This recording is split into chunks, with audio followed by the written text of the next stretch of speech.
Enfim, então foi uma grande experiência, só que eu trabalhava, cara, de 8 às 23, né? Então eu não via, do meu filho dos 2 aos 4 anos, eu não via o desenvolvimento dele.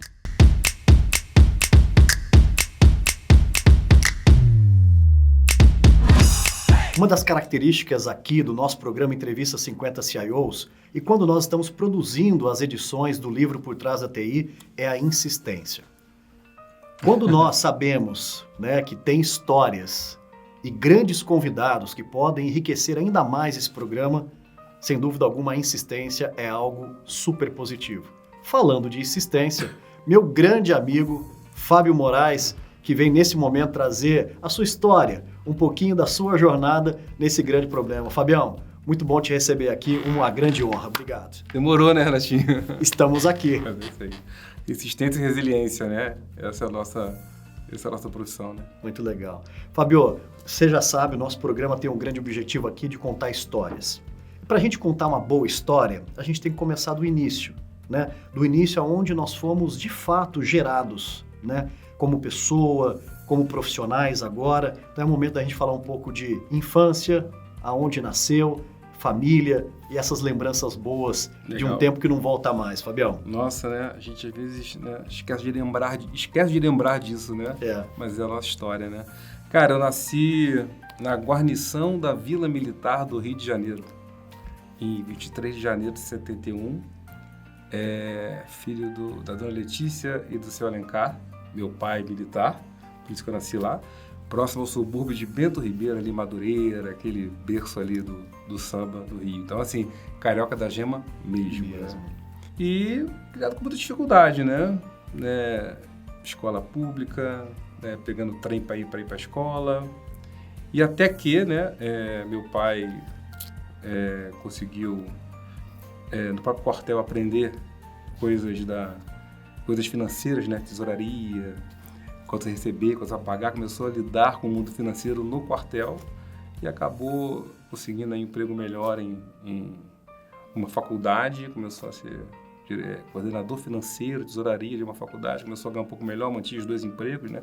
Trabalhava no quartel de manhã e à noite nessa faculdade. Aí meus irmãos são mais velhos, né? Eu tenho uma irmã, a Vânia, ela é 8 anos mais velha que eu. Meu irmão Marcos, que é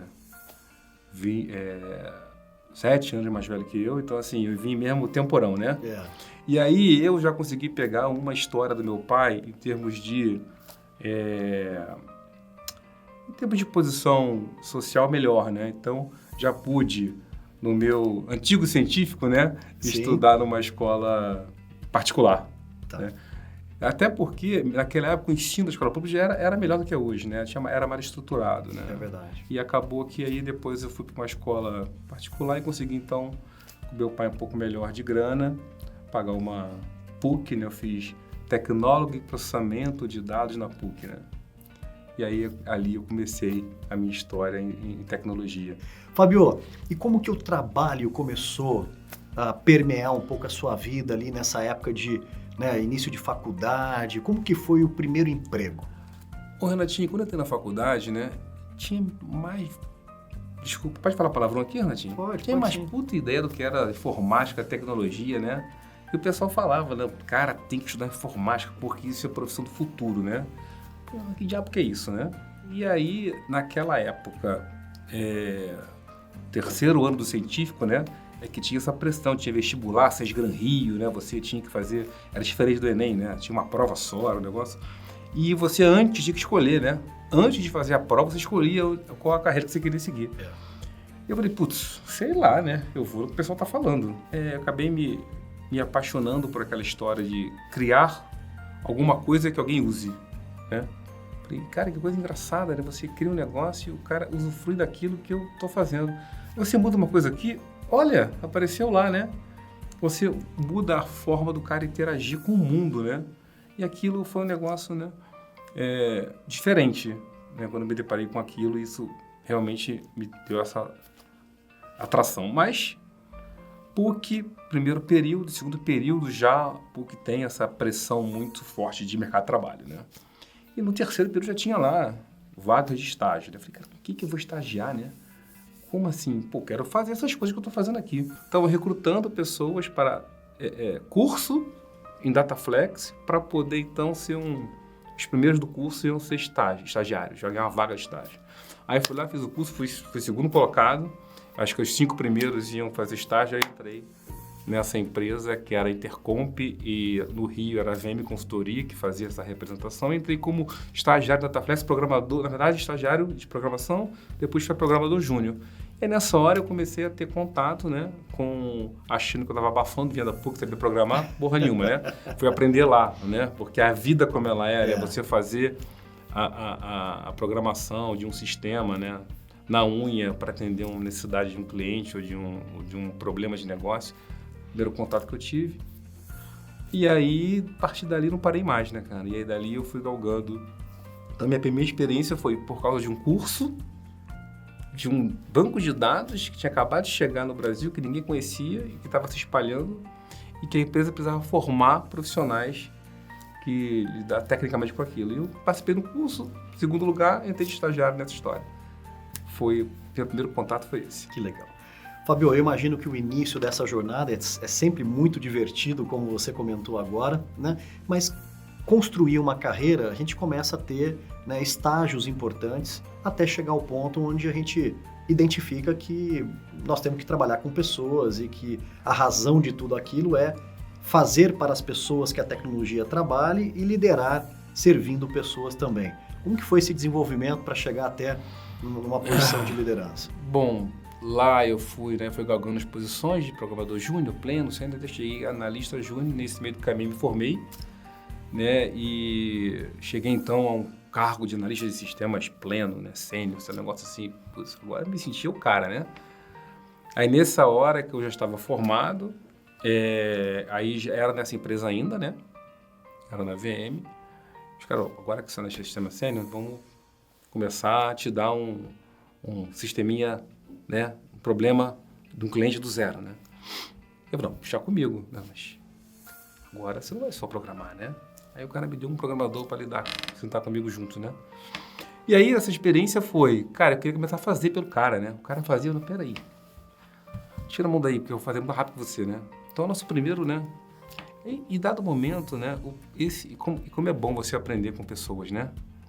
E esse cara, que era um programador que passou pela mesma experiência que eu, estagiário, programador júnior, estava comigo na lista de sistemas e eu fazendo por ele. E ele me assim, Fábio, mas se você fizer, eu vou saber, né? Eu falei, puta merda, é verdade, né? Aí eu vi que, pô, que cagada que eu tava fazendo, né? Aí eu falei, pô, peraí, deixa eu conhecer de você, né? Aí que nessa hora eu comecei Era o André, o nome dele era André. Eu falei, André, eu queria saber, mas quem é você mesmo, hein? Cara, eu não sabia nem o nome do cara, né? E aí é a tal da arrogância que te né? As armadilhas, né? Da arrogância. Aí, nessa hora, foi meu primeiro contato, falei, caramba, como é interessante lidar com pessoas, né? O cara tinha uma expectativa de aprender comigo, eu tirei a mão dele, comecei a fazer por ele e ele teve a coragem de falar, cara, assim eu não vou aprender, né? E foi uma troca ali, foi a primeira troca, né? Era equipe de um, né? Eu e mais um, né? E foi ali a primeira vez que eu lidei com isso e entendi, caramba, isso é bom, né? E a partir dali, dessa empresa, eu comecei a ganhar mais um time, de 2 mais 3, e fui começando a galgar. Dali, da VM, eu acabei indo para um cliente que... negócio que nem existe mais, né? O nome da empresa era Fernando Quinalha Distribuidora. Era a empresa que botava as revistas nas bancas de jornais de todo o Brasil. Né? Aí eu tinha gerente, já começa a citar uma empresa que já tem uma hierarquia, né? Comecei a lidar com a hierarquia e vi que o seu relacionamento, ele não é, né, para baixo só, né? Você tem um relacionamento lateral, para cima, né? Tem que começar a fazer movimentos de negociação, né? Então, foi meu primeiro contato com negociar coisas. Então, na Fernando Quinalha, foi uma experiência que eu comecei a efetivamente lidar com todo o ecossistema que está em torno da tecnologia, né? Que não é só quem entrega, né? É quem vai usar, é quem vai usufruir de uma decisão de negócio por causa daquilo. Então, eu comecei a ter contato com todo o ecossistema, até dos relacionamentos indiretos daquilo, né? Aí, da Financinália, eu falei, voltei para a VM. Eu falei, pô, esse cara se desenvolveu, né? Vamos lá. Voltei, comecei a lidar com outros projetos, outras empresas. E aí, eu fui fazer uma pós-graduação na FRJ em gerência de projetos de TI. E lá eu comecei era na COP, tem a COP AGE, tem a COP NCE, que é de núcleo de computação eletrônica. Aí fui lá fazer essa pós. Nessa pós, você vê que meio que a vida é meio assim, né? Ela vai te levando para umas coisas que você nem imagina, né? Aí eu fui fazer a pós no intuito de me capacitar melhor ainda na VM para galgar, assim, né, mais conhecimento. E lá nessa pós, no final da pós, a Intelig Telecom, você lembra da Intelig Telecom? Intelig Telecom. Estava fazendo startup no Brasil. Sim. Foi lá para catar gente com experiência em projetos, estava se formando de gerente de projetos para participar do startup. Aí eles foram lá, fizeram uma seleção dos melhores alunos. Aí eu tinha lá feito uma seleção lá de uma prova depois e acabei entrando na Intelig Telecom como... O nome era... Foi o primeiro business partners, né? Consultor de negócio. Olha só. E aí eu entrei no startup da Intelig Telecom, cara, trabalhei com um cavalo.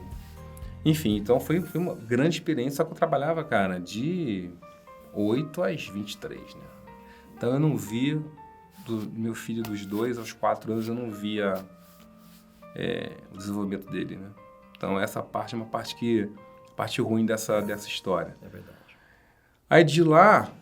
Da Intelig, uma puta cancha de projeto, de implantação de business, né? Eu fui pro CCA, lembra do CCA? Do inglês? Do inglês. O CCA é uma holding, não sei como é que tá hoje em dia, mas era uma holding de criação de material didático para inglês, não só o curso, né? Uma holding grande. E eles estavam alavancando produtos multimídia. Né? CD-ROM, Eu lembro dessa época. Aqueles CDs, se o seu filho, alguém, fez aí os exercícios de inglês do CD-ROM, foi... Isso era início dos anos 2000? Isso aí. Início dos anos 2000, né? Isso. Que legal. Aí fui para lá, participei desse projeto, não só do exercício interativo do CD-ROM, mas de autoração de DVD para passar na sala de aula, né? Foi uma grande experiência também de CCA, já como gerente de projetos. Aí eu já tinha uma equipe enorme, né? Já bastante gente. Depois de gerência de projetos ali do CCA, já como fui para a Unimed Rio, aí já com uma gerência de sistemas como um todo. Você vê que foi... pedacinhos, foram aumentando pedações, né? Um projetão e agora uma área, né? Aí ganhei uma área. Foi uma carreira bem, sabe? Bem passo a passo, né? E aí foi isso. Aí entrei na Unimed Rio como gerente de sistemas. Também gigantesco, né? Sistema médico, mercado de massa, né? Você participar de construção. Foi na época que a ANS lançou o sistema TIS, que era integração eletrônica entre prestadores, né? Naquela época já fazia nuvem, a gente nem sabia que fazia nuvem. Eram os ideais da vida, né? Ficava em algum lugar que você não sabia o que era, né? Daí da Unimed, já como gerente de sistemas, eu fui. Aí acho que foi grande virada na minha carreira, Renato. O Rio de Janeiro tinha um varejo chamado Casa e Vídeo. Casa e Vídeo. Que era um varejo muito famoso no Rio, que marcava só no Rio, né?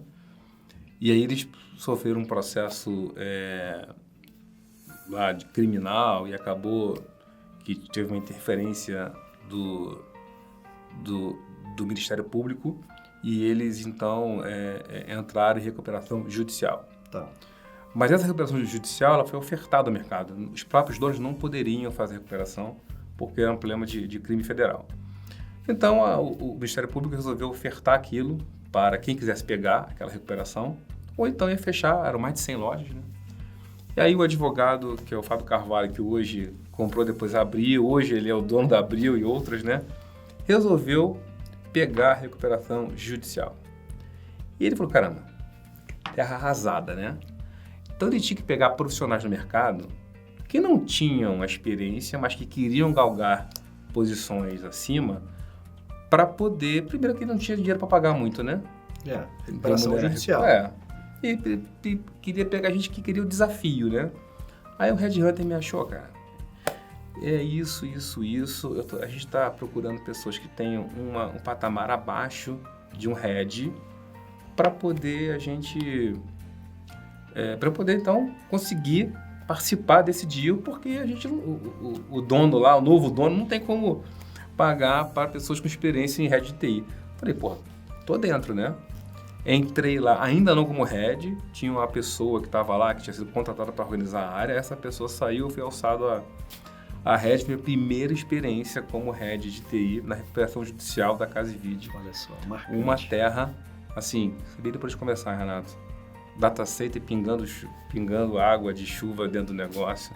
Quando eu entrei lá no primeiro dia, os caras com secador nos servidores porque caiu água no negócio. Mas sim, tinha um investimento, né? Tinha um banco por trás que estava... Então a gente teve que refazer, mas um dia incrível, né? Porque você teve que fechar a loja, mas recuperar, acho que valia uma pena recuperar, refazer tudo, né? Reconstruir, reinstalar a parte de infraestrutura, PDV e varejo, né? Foi um aprendizado desde infra até entregar SAP, muita cabeçada, fiz muita cagada, né? Mas aprendendo fazendo, né? Com Cremate, Aliança e agora esse gigante que está se tornando a Aliança Sonai. É verdade. E aí é já mais próximo do que nós conhecemos de uma trajetória de muito sucesso, de muito trabalho, né, Fábio? Eu acho que uma lembrança clara que eu tenho de você é sempre uma pessoa muito articulada, muito próxima, né, liderando de uma forma muito humana, né, mas uma pessoa com grande capacidade de realização. Acho que essa é uma marca que você leva e o mercado te reconhece isso de uma forma super bonita. Expandindo barreiras, estimulando a comunicação e levando a voz das pessoas cada vez mais longe. Conte com a NetGlobe para conectar pessoas, engajar equipes e deixar o seu legado. NetGlobe, 20 anos conectando pessoas. Fabio, você é uma referência nesse segmento que nós estamos vivendo. Você tem um time maravilhoso, né? E uma liderança que ela é muito focada em entrega, em construção. Acho que essa é uma marca que você leva muito.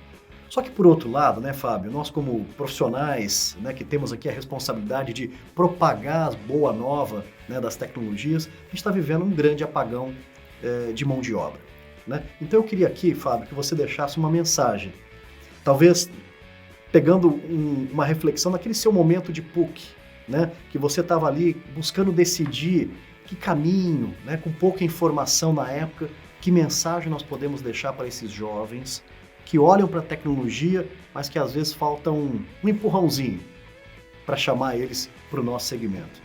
Eu gosto muito dessa frase, que é: ignore as aparências e permita conhecer a alma das pessoas. Então se permitam, né? Quando você estiver lidando com situações diversas, né? Ou quando você vai... Essa nossa profissão lida com pessoas o tempo todo, né? É o 100% do tempo, né? Pelo menos nesse meu tipo. Claro que tech tem vários encarreiramentos, mas a carreira de liderança, né? De entrega, lida com pessoas. E quando você se permite mostrar a sua alma, se permite conhecer outras pessoas, não se prenda às aparências. Isso é super importante para mim. Grande mensagem. Fábio Moraes, obrigado pela sua grande contribuição nesse nosso projeto, deixando aqui uma mega experiência da sua história para a gente poder saboreá-la com muita alegria de uma carreira tão bonita. E eu tenho certeza, Fábio, muita coisa virá ainda, né, de um time maravilhoso, que é o time da Aliança, né, e um time liderado por você. Um grande prazer. Muito obrigado. Valeu, eu que agradeço, cara. Prazerzão estar aqui com você. Grande amigo. Obrigado.